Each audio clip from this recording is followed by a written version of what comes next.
everyone, my name is Anushka Kumari. I am a student of BCA 444 Batch 1.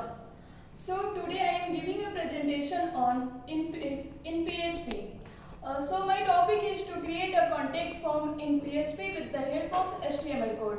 So here is my HTML code. You can easily see that here we input the name, contact, email and message.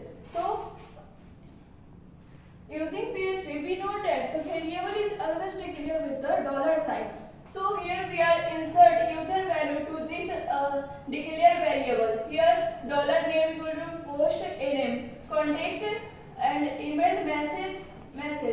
And here we are doing connection in database. So Mysql connect localhost root, and this is the database name. And here is the insert query where we insert data in a table. And finally we connect our database and table. So let's see our final. So here we can insert data in contact form. So first we given a name, and here is contact number, and then Gmail,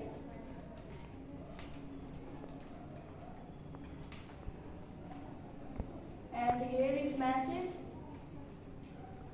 and finally submit. Our final output is here you can see our final output. Here we insert our name, and this is our contact number, and this is our email, and this is our message. Thank you.